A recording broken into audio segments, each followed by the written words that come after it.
Prof. Hairil. Bentar, bentar. Kita mute semua dulu. Coba Dr. Rana buka sama Prof. Tadi bunyi banyak-banyak. Buka dulu, Prof. Rana. Prof. saya. Dr. Rana buka. Ya, silakan Dr. Rana. Ya, ini terima kasih Prof. Hairil. Ini pertanyaan yang tidak mudah dan mungkin nanti akan dijawab oleh Buya dan Ustadz Saad mengenai halal haramnya ikan yang sudah mati. Ya, kalau dalam ayat-ayat Al-Quran itu kan memang Allah telah memberikan, saya tidak hafal ayatnya ya, Allah sudah menciptakan ya di laut tidak ada dikatakan bangkai ya, yang bangkai itu kan yang mungkin yang surat Al-Maidah ayat 3 itu ya. Jadi yang haram yang mana itu dalam Al-Qur'an dijelaskan dan tidak ada itu bangkai ikan ya. Nah, kalau bangkai ikan itu tidak boleh, bukan hanya orang Palembang ya, semua kita sedunia itu bingung makan ikan bagaimana ya. Jadi di sini ya Allah Maha Kuasa ya. Saya tidak bisa jawab secara jelas ya. Tapi yang penting ayatnya ada, tidak ada ayat yang menyatakan ikan itu bangkai, dan secara rasional kita bisa ya memakan ikan itu dari yang seperti biasa ya. Jadi memang kalau semuanya hidup kan seperti ikan air tawar, kita membeli di air tawarnya. Itu kan kalau ikan laut agak sulit juga tuh ya untuk kita menjualnya, kita membeli dari yang masih ada di air laut. Ya. Nanti mungkin Buya menambahkan dengan ya. Itu enggak bangkai, halal. Ya, halal. Ada semua bangkai haram, kecuali bangkai yang di laut itu halal. Ya. Kemudian yang tadi makanan Padang. Nah, ini di Padang itu batu empedu juga banyak ya, cuma saya tidak baca penelitiannya. Saya cari penelitiannya ada yang tadi 2002 itu ya, ternyata orang Padang banyak hiperlipidemia. Kemudian tentang antioksidan, sebenarnya di orang Padang antioksidannya banyak ya. Sayur-sayurannya kan selalu ada ya, selalu ada sayur-sayuran. Jadi nggak masalah. Ya, cuma orang masakan Padang ini lemaknya, kemudian makannya juga kadang porsinya besar ya, orang Padang makannya porsinya besar ya, lemaknya tinggi dan rasa ya, mungkin rasa asinnya itu ya, kalau membuat balado kan pasti kalau tidak rasa asinnya nggak enak. Membuat dendeng ya tidak rasa asinnya kan tidak enak ya, jadi pasti garamnya banyak. Nah, itu bisa bikin hipertensi. Dan tadi untuk rasa pedas ya, orang Padang katanya nggak pakai suka cabai rawit, pakainya cabai keriting ya, tapi kalau misalnya berlebihan juga kurang baik. Itu mungkin Prof. Hairil.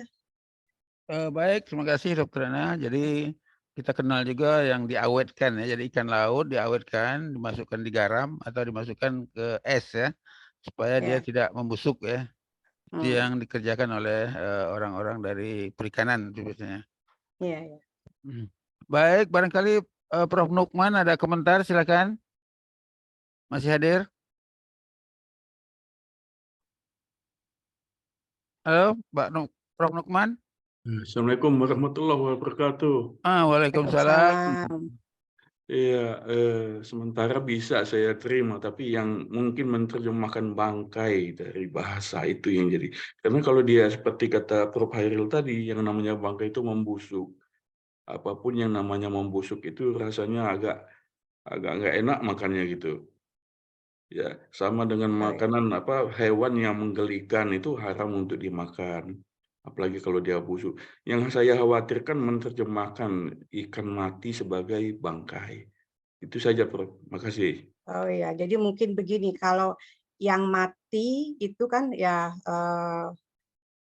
masih halal, yang mati halal. Tapi yang sudah busuk, nah itu yang biasanya kita paham ya rasanya dan bentuknya juga sudah tidak segar. Jadi mungkin di situ ya Prof. Nukman ya, antara yang masih segar dengan yang sudah busuk, mungkin itu. Ya. Begitu ya. Yang sudah busuk juga bukan hanya ya, tidak baik juga ya, tidak tohib, karena yang sudah busuk kan banyak kuman-kumannya dan sebagainya, akan juga menimbulkan penyakit ya, seperti misalnya ada orang makan ikan tongkol ya. ikan tongkol ada nih satu orang ya misalnya dia alergi.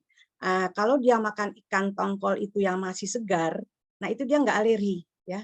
Nah begitu ikan tongkolnya yang sudah lama dia alergi. Ya ada juga yang semacam itu. Ya jadi kita harus pilih yang segar. Demikian Prof. Hairil. Baik, terima kasih Prof. Lukman. Jadi supaya tetap segar, dia dimasukkan ke dalam es atau dikasih garam gitu ya kan. Ya. Barangkali Buya Rizal ada tambahan Buya, silakan. Kalau ikan Pak Prof, dia nggak bangkai, cuman tadi itu nggak enaknya karena dia sudah membusuk aja. Kalau ikan nggak kita bangkai.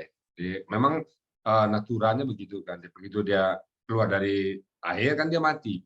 Nggak sempat disembelih, jadi memang nggak bangkai dia. Kalaupun kita nggak makan dia kan nanti. Nah kalau kita ragu ya tinggalkan. Ragu kita ya.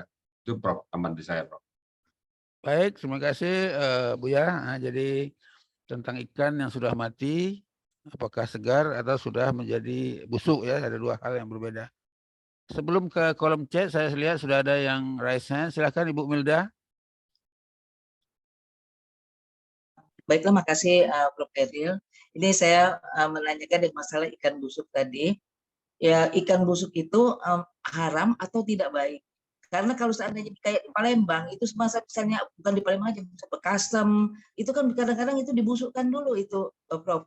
Kadang-kadang ada juga jual empek-empek yang murahan itu kan ya pakai ikan yang udah busuk, ya udah nggak bagus lah kayak gitu. Terus ada juga seperti ya macam-macam lah kayak Rusip Bu, rusip. ya rusip petis. Nah itu kan udang yang, nah itu gimana? Apakah haram atau tidak baik kayak gitu? Nah, itu aja Prof. Ibu Ana atau Buya yang saya tanyakan. Terima kasih. Baik, ya, terima kasih Bu Milda. Cuma yang jelas enak gitu ya. Iya, Iya. enak Jadi banget. biasa difermentasi, Iya. dicampur dengan kadang-kadang dicampur nasi ya. Barangkali ada tambahan komentar dari Dr. Ana, silakan. Iya, tapi ini mungkin proses ya. Prosesnya pasti orang juga semua hati-hati ya. Prosesnya mungkin tadi fermentasi, pasti ditutup dan sebagainya ya. Tidak masuk kuman-kuman, tidak masuk bakteri dan sebagainya. Nah, untuk halal haram masih Bu ya tambahkan tadi memang untuk halal ini halalnya tetap halal tapi baiknya ini ya. Jadi proses fermentasi. Nah, bisa juga nanti belum ada sih ya, saya belum baca penelitian bagaimana tadi masakan-masakan tadi. Saya juga baru dengar macamnya ya. Bagaimana masakan-masakan tadi? Apakah sehat atau tidak ya? Mungkin bisa juga nih dibawa ke BPOM dan sebagainya ya, masakan-masakan tersebut yang ikan-ikan yang mati lama misalnya ditunggu ya sampai akhir rasanya enak. Mungkin saya tidak bisa jawab dengan jelas karena penelitiannya juga belum banyak. Tapi dalam Al-Quran kalau kita syubhat itu jadi haram ya Bu ya. Jadi kalau kita meragukan syubhat, kita ragu, kita haram. Jadi untuk yang ragu saat ini jadi harus hati-hati ya. Harus hati-hati, harus meyakinkan. Silakan. Ini mungkin banyak orang Palembang yang bisa juga nanti komentar ya. Jadi mudah-mudahan nggak ragu, yakin ya, jadi bisa makan halal itu. Tapi kalau sudah mulai ragu, hati-hati. Demikian, Prof. Hairil. Ya, saya Pak CA. Prof. Silakan ya. Baik, terima kasih. Assalamualaikum warahmatullahi wabarakatuh. Waalaikumsalam. Pak Hafiz, silakan. Prof. CA dan Pak Ibu Dr. Ana. Bu Dokter, dulu saya ini bercita-cita ingin jadi dokter. Cuma alhamdulillah menjadi dokter gitu ya. Baik. Ya, alhamdulillah. Nah, sebelum saya ajukan pertanyaan tadi terkait dengan bangkai dan darah. Dalam Al-Quran ditegaskan bahwa diharamkan bangkai dan darah kecuali bangkai ikan dan hati. Nanti mungkin Pak Saad bisa menambahkan. Jadi terkait tadi dengan ikan yang sudah busuk ya tidak enak. Tapi ketika dipanaskan suhu kan bakteri-bakterinya mati ya, mati. Tapi mungkin rasa yang tidak enak. Nah, itu sudah komentar saya. Nah, selanjutnya ini pertanyaan dari saya nih Bu Ana. Banyak nih Bu Ana ya. Sudah dicatat Bu Ana, kena banyak ini. Pertama, terkait dengan daging. Ya. Ada yang mengatakan daging tidak baik untuk tensi. Tapi pula ada pula kata daging tidak ada masalah, asal daging dengan daging itu bagus, termasuk daging kambing bagus. Ya. Nah, sepanjang tidak dimasak dengan santan itu katanya. Nah ini pengalaman saya punya teman ya, dia kalau makan daging sate Tegal itu bisa sampai dengan 20-30 tusuk ya, daging sate kambing. Tapi kata dia jangan bersamaan makannya bersama dengan nasi. Nah, ini mohon dari mana sisi ilmiahnya gitu. Kok kalau makan daging sate kambing tidak bersamaan dengan nasi, tidak berisiko. Itu yang pertama. Yang kedua, telur. Secara umum orang makan telur itu menyebabkan kolesterol. Tapi beberapa hari lalu saya membaca telur itu bagus dimakankan setiap hari. Telur rebus katanya. Ada 4-nya, ada 6. Lupa saya 4-nya. Nah, ini bagaimana nih dua pendapat ini? Ada yang katakan tetap telur tidak bagus untuk kolesterol, ya. Tapi ada bagus setiap hari bagus, ya. Satu hari bagus untuk ini ada 6 macam manfaat. Nah, ketiga tentang air. Tadi katakan bahwa air katalah minit normalnya 2 liter. Nah, juga ada yang berpendapat, ya. Ada yang katakan sebelum tidur harus minum air. Di mana lagi nanti kalau kita minum air nanti sering pipis, nggak apa-apa. Tidak apa, lebih baik sering pipis daripada menimbul penyakit. Nah, tapi ada dokter yang berpendapat tidak boleh kalau mau tidur tidak boleh minum untuk kesehatan ginjal. Tapi kalau bangun tidur boleh banyak minum air. Nah, ini juga yang ketiga. Nah, petai ada katakan petai itu bagus untuk obat, ya kan? Kalau kita makan petai secara berkelanjutan sampai dengan 1 minggu itu banyak sekali penyakit yang bisa hilang. Nah, kemudian yang kacang-kacangan ini bagaimana nih? Apa resikonya kacang-kacangan? Nah, tadi siput tadi Bu Ana menjelaskan ada haramnya. Nah, saya tadi kurang nangkap itu. Nah, kemudian garam.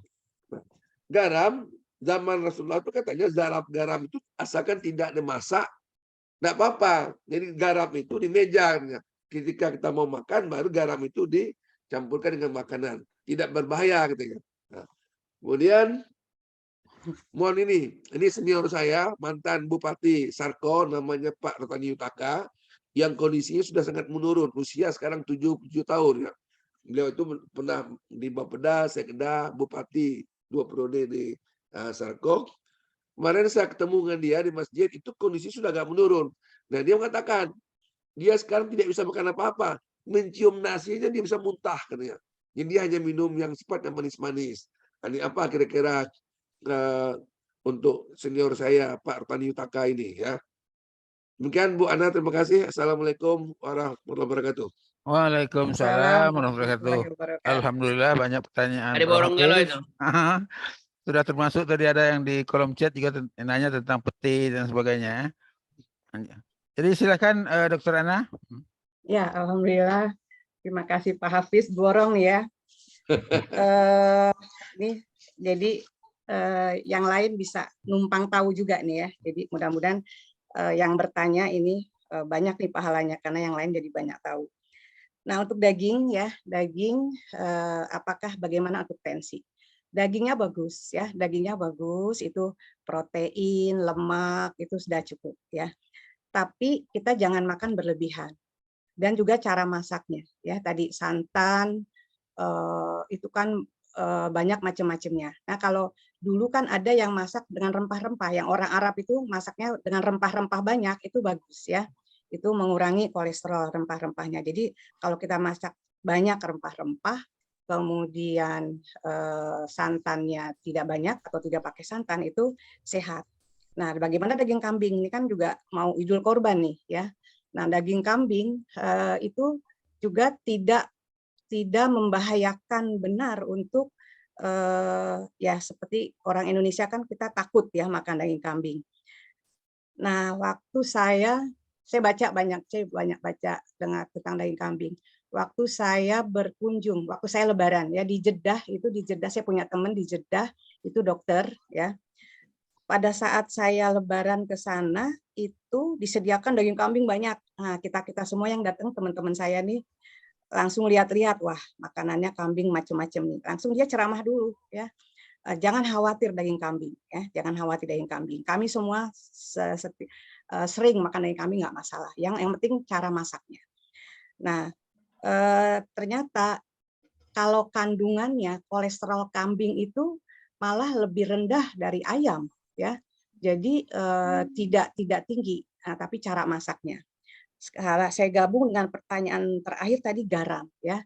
Nah ini kalau garam dimasakkan tadi, kalau daging kambing dimasak tanpa garam, ya mungkin rasanya nanti kurang enak. Jadi akhirnya pakai garamnya banyak. Nah itu yang membuat tidak sehat. Nah, kalau kambing tidak pakai santan, ya tidak digulai, tidak enak. Nah itu yang bisa menjadi tinggi. Nah kalau sate, kalau kambing tidak pakai kacang, bumbu kacangnya sate itu jadi tidak enak, ya. Nah itu yang bisa menjadi tensinya tinggi. Tapi kalau coba misalnya kambing misalnya di sate cukup dengan kecap, ya, dengan cabai sedikit. Nah itu mungkin akan lebih sehat.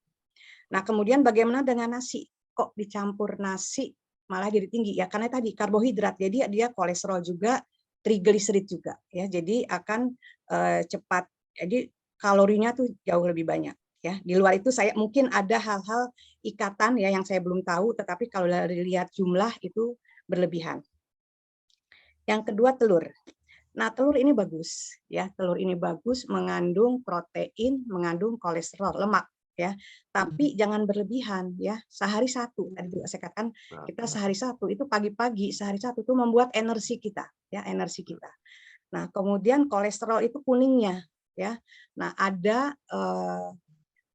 yang misalnya takut sekali makan kuning telur, ya. Nah, itu juga tidak bagus. Boleh saja asal makan kuning telur, ya, makan telurnya ini terus ada tambahan-tambahan lain, ya. Telur juga seperti tadi, all you can eat, ya. Telur juga, daging juga, goreng-gorengan juga. Nah, itu yang bikin. Tapi kalau pagi hanya susu, kemudian telur, kemudian madu, itu sehat, ya. Nah, jadi jangan berlebihan. Kemudian Air. Air. Nah, air sebelum tidur, sesudah tidur. Nah, air sebelum tidur juga jangan terlalu banyak, ya, tapi kita minum, ya, sebagai pembilas, ya, kita makan. Kalau dalam ilmu kalau kita makan kan 3-4 jam kita terakhir sebelum tidur, ya, karena agar lambung pencernaan kita tidak berat, ya. Tapi kalau sesudah bangun tidur itu bagus, ya. Kita bagus minum air putih karena itu juga membersihkan. Kemudian pete. Nah, ya saya pernah baca pete itu jadi obat, ya. Nah, pete jadi obat juga harus tahu, ya, mungkin caranya bagaimana dan jumlahnya. Karena kalau dimakan biasanya orang makan pete, saya pernah melihat orang tuh yang suka pete kalau makan kok langsung 1 papan itu, ya, 1 papan atau 2 sekali makan. Nah, itu yang bikin asam urat tinggi. Dia kan bukan makan hanya pete saja, dia juga makan sayur-sayuran lain, misalnya pete dengan sayur asem, sayur asemnya ada melinjo, ya, melinjonya dimakan, daun melinjonya. Nah, itu campuran-campurannya. Tapi kalau dia makan pete saja, mungkin pete dengan nasi, ya mungkin nggak masalah, ya. Nah, kemudian kacang-kacangan. Nah, kacang-kacangan ini banyak buat obat, tapi juga ada yang membahayakan kalau terlalu banyak. Ya, misalnya kacang almond, ya. Kacang almond itu dikatakan bagus untuk jantung, ya, tapi kita makannya sehari cukup, misalnya sehari 7 ya, misalnya jadi nggak terlalu banyak, ya. Tiap hari kacang almond itu membuat kesehatan jantung. Kacang-kacangan lain juga asal tidak banyak nggak masalah. Tapi kalau misalnya kita makan kacang-kacangan terus-terusan, ya, orang suka ngemil kacang, misalnya 1 toples dihadapi sendiri kacang-kacangan, kemudian sering, ya. Nah, kemudian dia makannya terus dengan sayuran buncis, kacang panjang, ya, semuanya itu. Nah, itu bisa, ya. Tadi daun singkong, kemudian apa namanya yang hijau-hijau, brokoli. Nah, itu bisa, ya. Jadi kalau dia hanya seharian dia hanya makan kacang, jumlahnya tidak banyak, itu nggak masalah, ya. Bahkan tadi secara rutin kita makan kacang almond itu untuk kesehatan jantung baik. Nah, seafood yang haram tadi saya cerita, seafood haram itu hati-hati cara masaknya. Ya, saya pernah diundang di Hong Kong itu makan di restoran, itu restoran terbesar dia di Victoria, itu di satu bukit. Ya, kemudian itu waktu itu kami peneliti, ya, peneliti se-Asia Tenggara diundang ke sana. Kemudian diajak makannya di restoran tersebut. Nah, disediakan lobster. Nah, lobster pada saat sedang masak kami diberikan panduan masaknya. Nah, di sana kan transparan. Jadi pada saat mereka menyiapkan, kita diberikan panduannya, saya baca dengan wine, ya, dimasak dengan wine, wine anggur. Nah, kalau di sini kan seringnya arak, ya, orang-orang Cina suka masak pakai arak, ya. Nah, itu membuat lobsternya jadi lembut, ya, dan juga lebih gurih. Nah, pada saat disediakan itu luar biasa, ya, lobster itu merah, wangi dan sebagainya. Nah, kebetulan saya dengan sebelah saya orang Aceh dan dari orang Malaysia 2 orang itu tidak makan karena membaca itu dan kita saling kode, ya, kita berempat tidak makan, yang lain makan. Nah, itu saya akhirnya berpikir jangan-jangan di Indonesia juga begitu. Nah, jadi hati-hati, ya, yang sering makan seafood yang kita tidak tahu restorannya, ya, itu kita harus hati-hati, ya. Jadi tidak terlihat oleh kita. Mungkin kita tidak tahu rasanya. Ya, yang kita tahu cuma enak. Nah, itu hati-hati, ya. Seperti tadi, kalau yang tadi ini sudah keterlaluan, yang contoh saya tadi, ya, yang dia pesennya pasta sapi, yang keluar lain. Nah, itu sudah keterlaluan. Tapi kalau yang seafood, yang cara masaknya ini bisa jadi bukan seafood saja, ya. Mie yang lain-lain kita nggak tahu cara masaknya, ya. Itu harus kita harus punya sense of taste, ya. Jadi rasa untuk merasakannya itu, ya.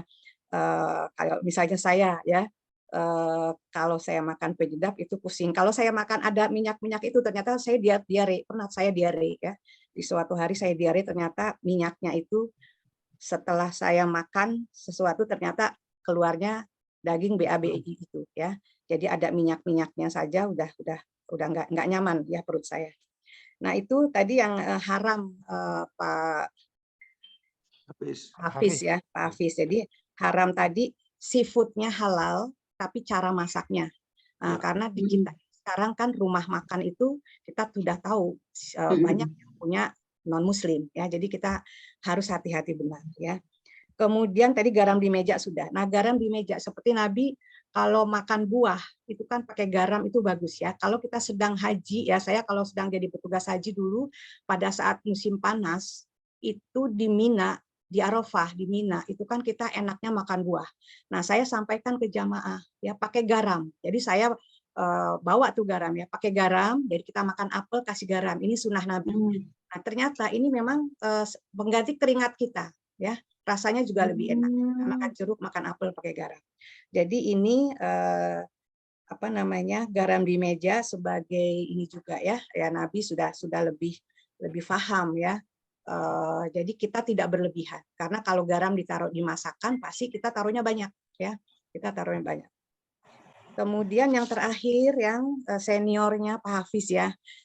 Nah, sekarang dia nggak bisa makan, dia pakai selang atau tidak, ya, Pak Hafiz?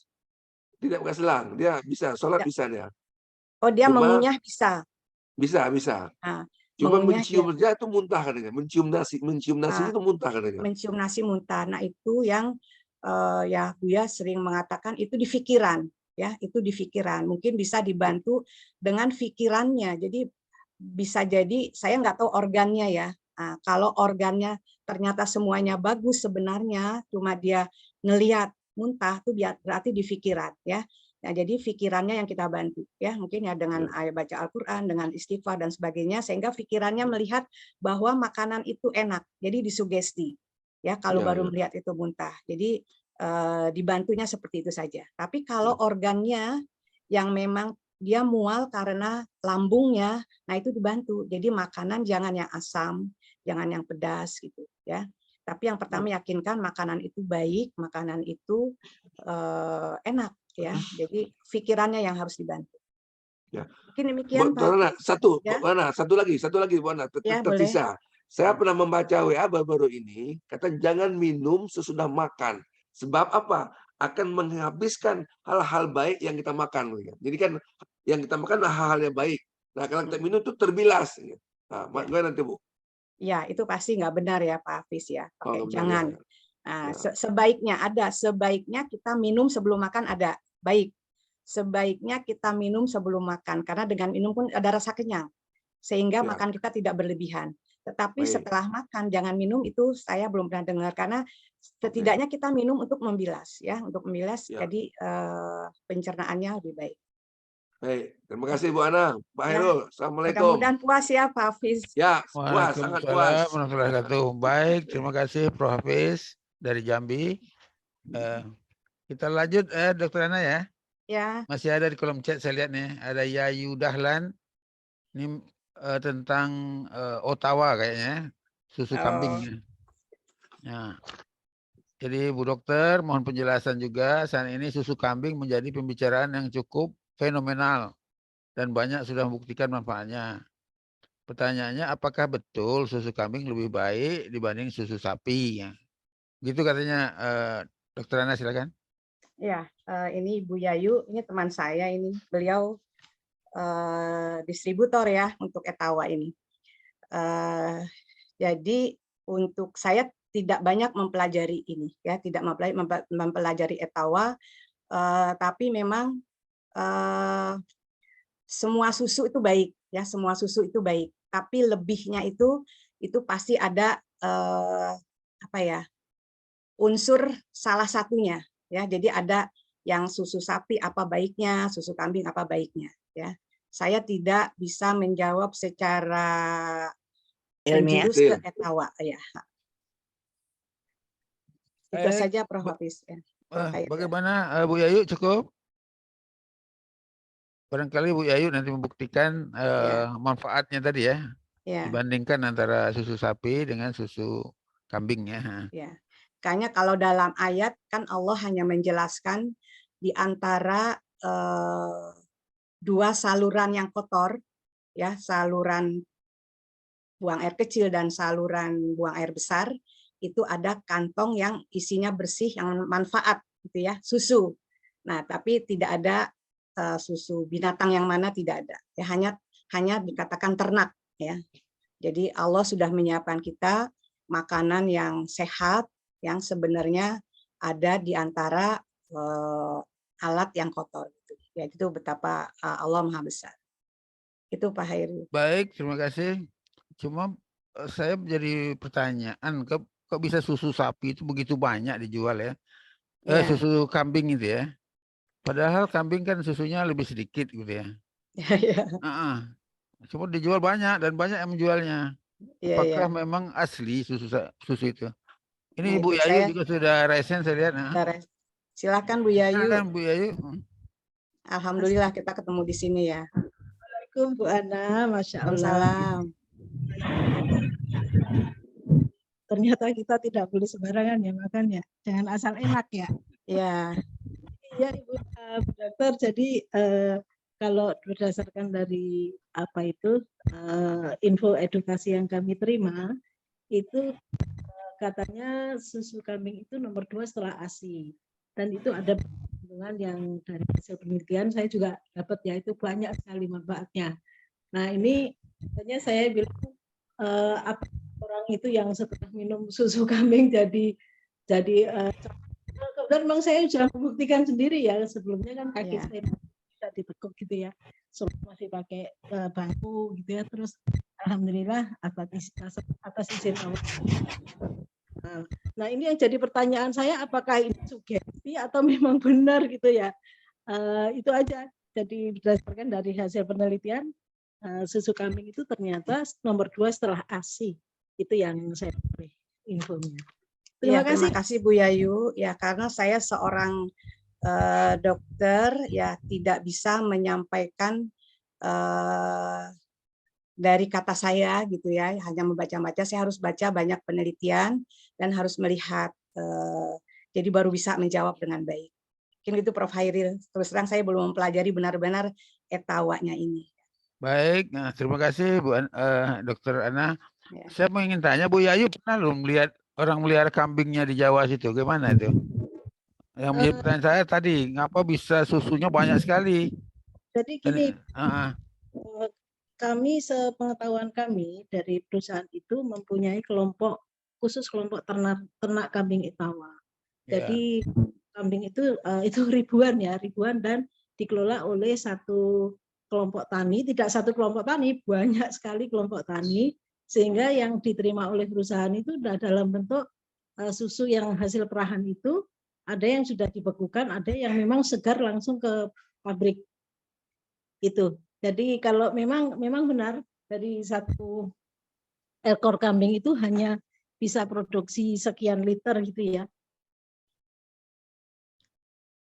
Baik, terima kasih Bu Yayu. Barangkali kita lanjut, Dokter Ana, masih ada Ya. pertanyaan di kolom chat ya. Ini dari Bapak Heri Nugraha. Assalamualaikum Bu Dokter Ana. Mohon izin Waalaikumsalam. bertanya, ada informasi yang menyatakan bahwa kolesterol, trigliserid, asam urat, dan lain-lain pada dasarnya tidak berbahaya, menjadi berbahaya jika bertemu dengan gula yang berlebih. Nah, mohon pencerahan. Silakan dokter. Ya, memang semuanya tidak berbahaya dan semuanya manfaat ya. Makanya Allah ciptakan semuanya dan kita perlu semua itu ya. Kita perlu gula, kita perlu kolesterol, kita perlu trigliserid, kita perlu asam urat. Nah, tapi tidak berlebihan ya. Ya, ketemu gula kalau kita makannya tidak berlebihan juga nggak masalah ya. Kalau kita makan misalnya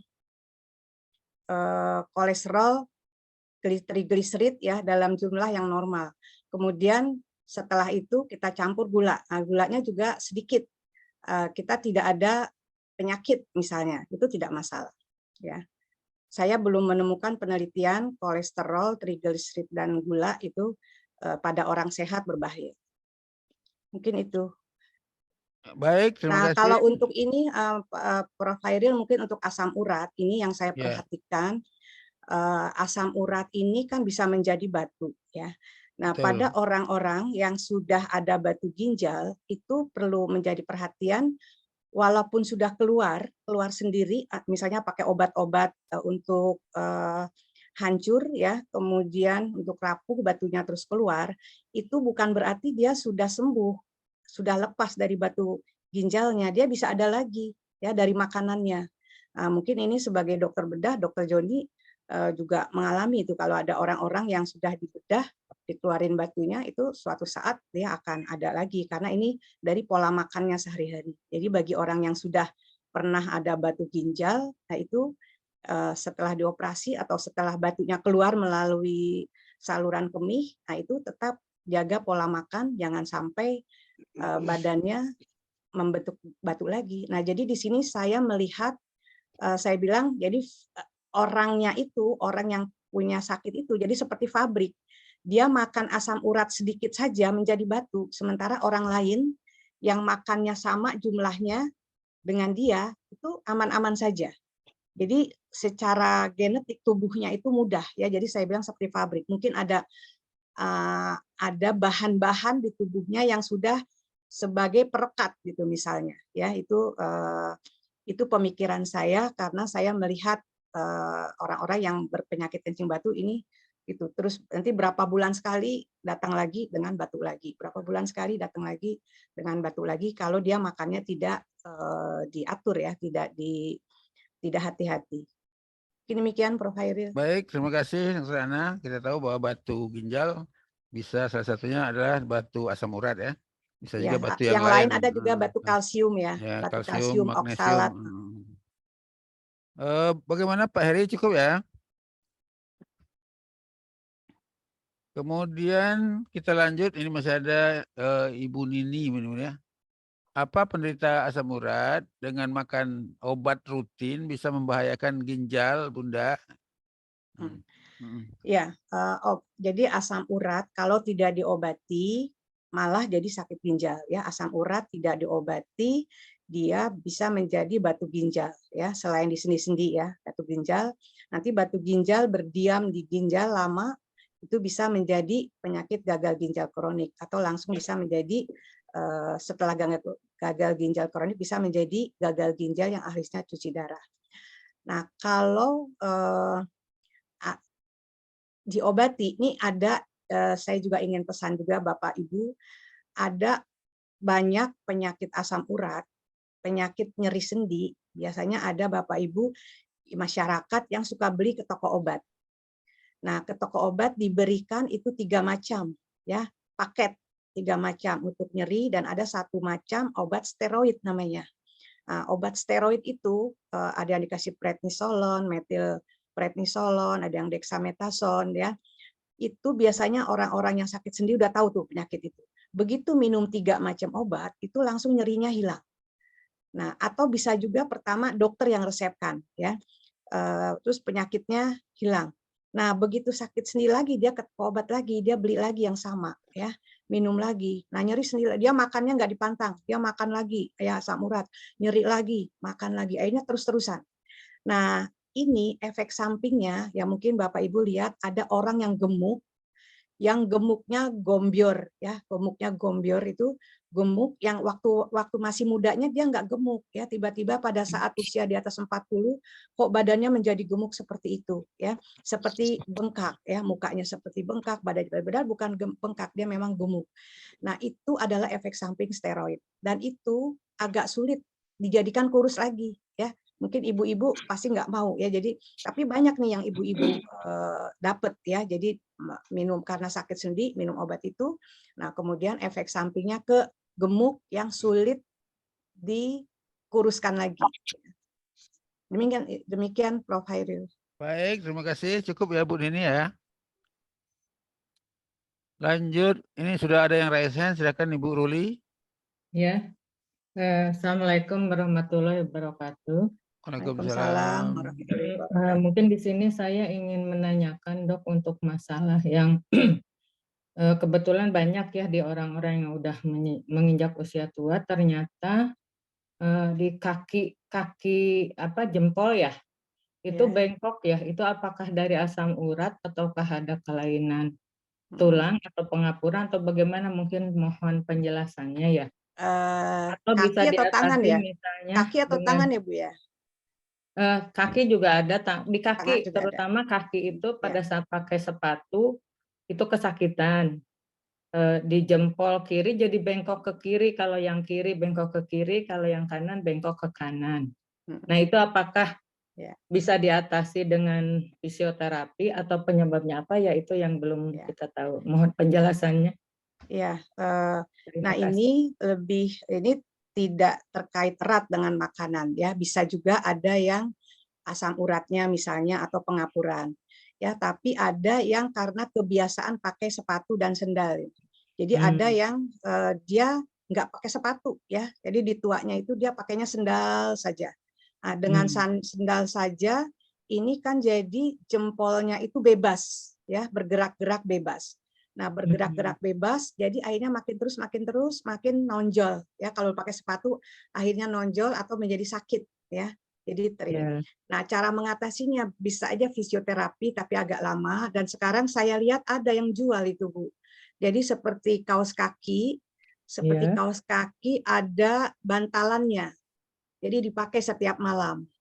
Oh, di toko alat kesehatan kali ya belinya? Di toko atau di online juga ada ya, saya lihat di situ. Jadi cari aja untuk kaki, untuk apa, pelurus kaki mungkin gitu ya. Jadi itu ada seperti kaos kaki pakai 2 kiri kanan dan harus rajin ya. Jadi dia bergerak karena kita sudah usia, begitu bergerak dia bergerak terus, jadi ikut terus itu ya, karena bebas, nggak ada tahanan.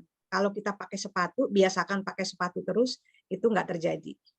Oh, iya. Dokter Ana, saya boleh nambahin nggak dikit? Boleh, Dokter Joni, silakan.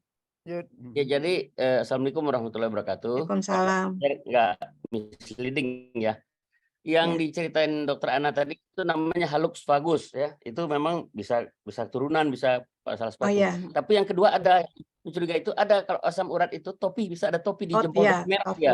Topus. Nah, kalau itu bisa juga asam urat di sendi antara metakarpo palanggeal namanya itu. Iya. Itu topi, saya sering menemukan itu. Ya, kalau lagi kambuh itu merah itu di situ. Nah, itu asam urat itu betul. Kalau yang tadi hallux valgus tuh karena posisi, karena ini. Jadi ada juga yang asam urat bisa benar kalau merah. Kalau nggak merah ya enggak. Makasih. Makasih Dokter Joni. Jadi kalau ada merah tiba-tiba merah nyeri, nah itu asam urat. Nah, itu langsung flashback ke belakang, kemarin makan apa ya gitu. Ya, kemarin makan apa? Itu kalau yang merah itu asam urat, bisa juga GOUT namanya ya, penyakit GOUT. Nah, tapi kalau yang misalnya Ibu bilang itu tidak merah, tapi makin lama makin menonjol, tidak terasa. Tapi makin begitu bengkok. makin Ya. bengkok, kemudian pakai sepatu nyeri. Nah, itu yang tadi saya katakan itu karena posisi kaki yang bebas. Nah, kemudian yang TOFUS tadi itu juga ada pengapuran ada di mana-mana ya, kadang di jari kita ya, ada di jari-jari yang susah digerakkan atau yang bentuknya udah nggak normal lagi, ada TOFUS kecil ya, jadi batu-batu asam urat ya, pengapuran kecil. Jadi pengapuran itu bisa ada di leher, bisa ada di kaki, di lutut, bisa ada di jari-jari kaki, tulang belakang, itu ada di mana-mana ya. Jadi ya itu, kita pola makan aja kita atur. Berarti Dok, kalau kita misalnya jalan di atas batu-batu yang sering di tempat olahraga, berarti itu nggak bagus sih kalau berpenyakit seperti apa? itu. Oh, kalau ada penyakit asam urat yang di bawah, Bu, itu namanya plantar fasciitis. Nah, plantar fasciitis itu juga bisa tiba-tiba tuh, kadang-kadang nyerinya luar biasa. Itu kalau kita lihat di mikroskop, itu asam uratnya seperti tadi jarum-jarum putih. Nah, itu nyeri. Nah, kalau itu jalan di atas batu itu luar biasa sakitnya. Ya, jadi nggak bagus. Tapi kalau untuk yang nggak punya penyakit itu, terus batunya bagus, nah terus nggak lama, jadi seperti pijat refleksi itu boleh-boleh saja. Ya. Jadi harus tergantung orangnya ya. Ya, terima kasih Dok. Ya. Baik, terima kasih Bu Ruli. Tadi masih ada pertanyaan di kolom chat. Ini dari Delvi Ningsih. Mau tanya tentang makan telur yang dengan kuning, efek ke kolesterol. Tentang minum susu sapi. Katanya karena kita bukan anak sapi. Gimana nih? Barangkali tentang kuning telur, kemudian pada anak-anak kan ada ASI eksklusif. Barangkali itu yang dimaksud. Silakan Bu Ana. Ya, tadi kuning telur sebenarnya tadi sudah ya, saya jawab lagi. Jadi kuning telur emang kolesterolnya tinggi, tapi tubuh kita memerlukan kolesterol, bukan berarti kita nggak boleh makan kolesterol. Kita minyak juga boleh, ya, kita minyak ada kolesterol boleh, tapi bukan berarti kita berlebihan. Ya, jadi kita ya seperti zaman dulu ya, kita makan telur, makan sayur, makan tempe, tahu goreng kan pakai minyak ya. Selama itu tidak berlebihan nggak masalah. Nah, kuning telur ini kolesterolnya baik ya, kalau tinggi, kolesterolnya tinggi. Putihnya itu protein. Nah, protein untuk energi juga ya, kolesterol juga untuk kesehatan juga. Tapi kalau misalnya makan kuning telurnya banyak, kemudian makan lagi daging kayak santan, nah itu yang nggak boleh. Jadi campur-campurannya, tapi masing-masing sendirinya baik. Kemudian susu sapi, kan kita bukan anak sapi. Ya, silahkan, makanya dalam Al-Quran kan memang ada ya, sapi sampai 2 tahun ya, sampai 2 tahun itu memang ASI yang paling bagus. Jadi apakah bisa ya? Kalau bisa itu yang lebih bagus. Nah, kalau nggak bisa, daripada anak tidak, misalnya perkembangannya kurang baik, maka itu jalan yang kedua ya. Jalan pertama tetap ASI. Nah, jadi untuk pertumbuhan susu dibutuhkan. Memang ASI yang paling baik ya. Kalau tanpa susu nanti perkembangan proteinnya, protein itu kan untuk pertumbuhan, tumbuh kembang ya. Jadi nanti tumbuh kembangnya kurang dan otaknya ya, tumbuh kembang otaknya juga menjadi kurang ya. Jadi nanti kurang cerdas ya.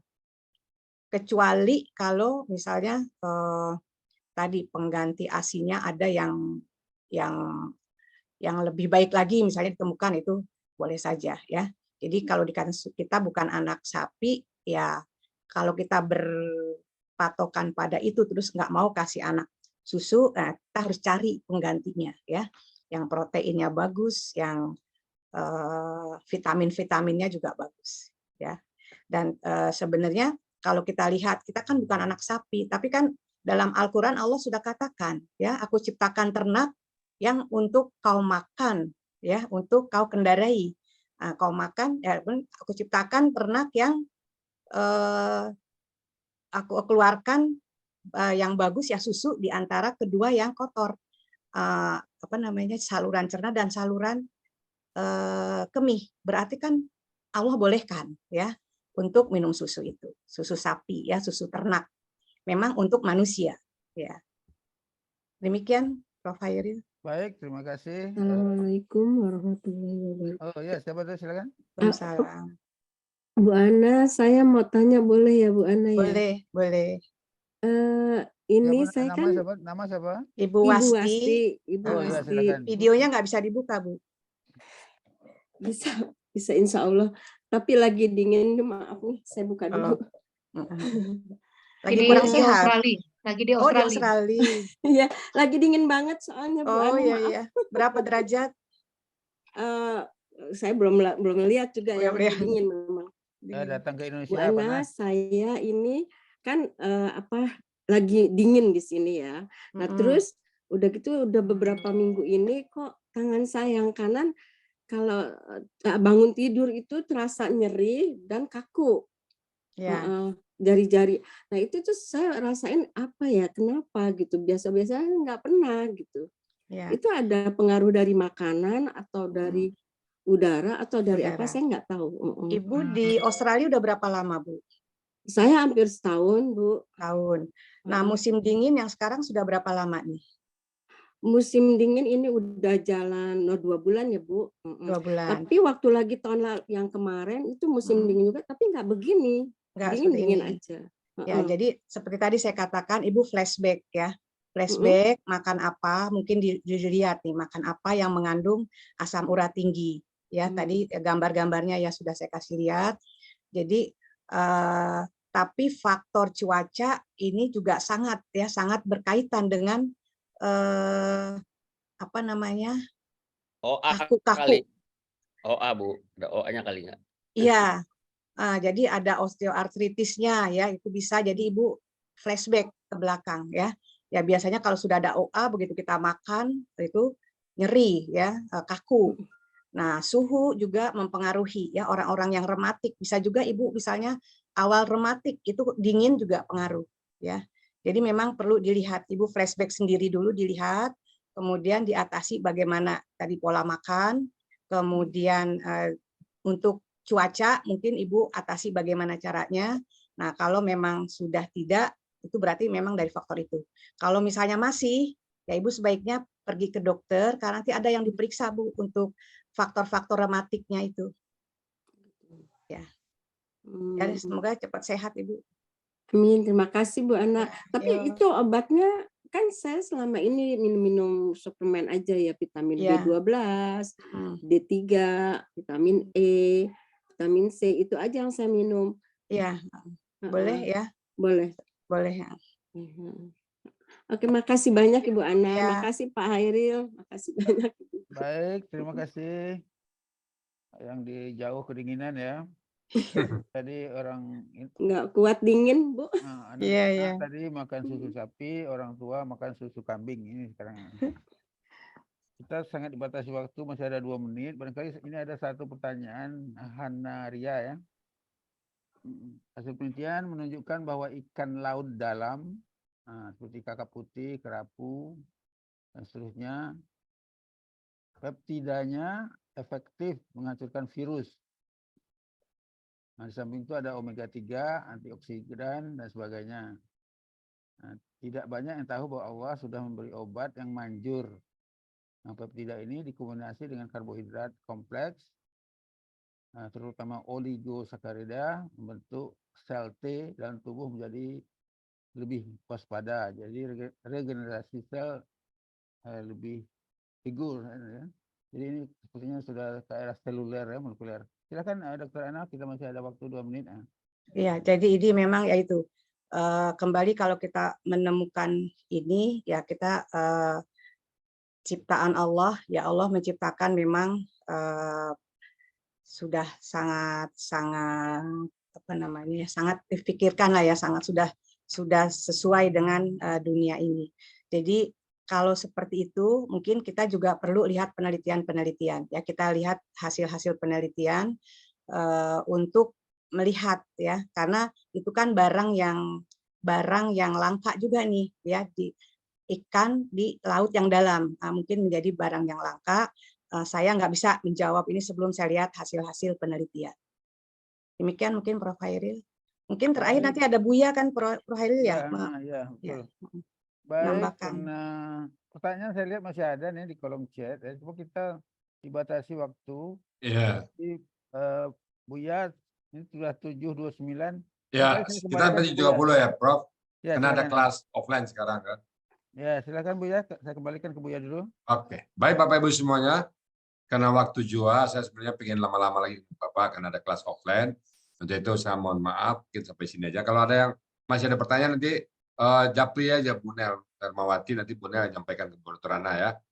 Ya, baik Bu Dr. Ana, kami ucapkan terima kasih banyak atas partisipasi Ibu dalam rangka jadi narasumber untuk kajian tematik kita, pengaruh makanan bagi kesehatan dan kehidupan.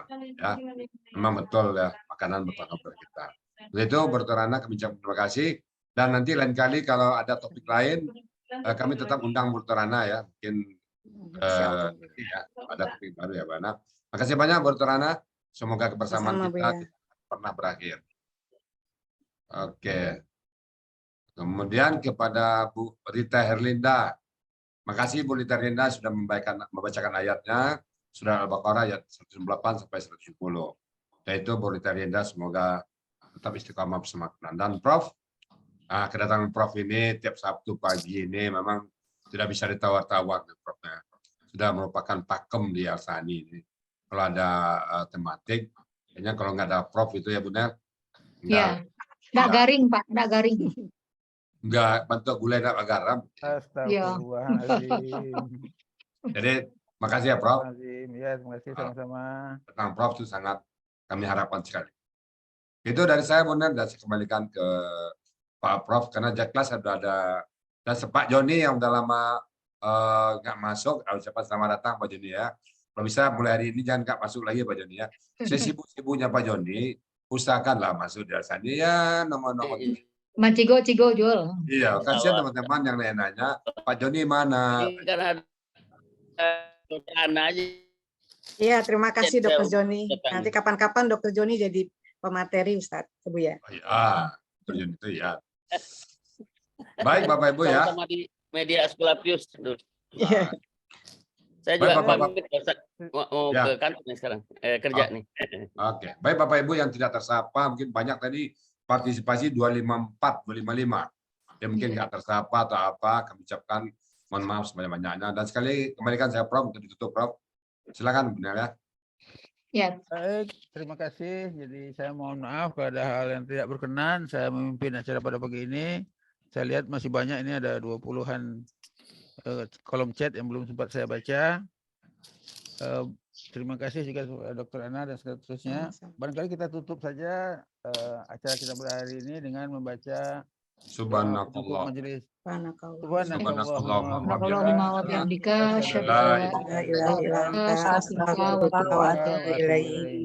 Assalamualaikum warahmatullahi wabarakatuh. Waalaikumsalam warahmatullahi wabarakatuh. Terima kasih Prof. Terima kasih.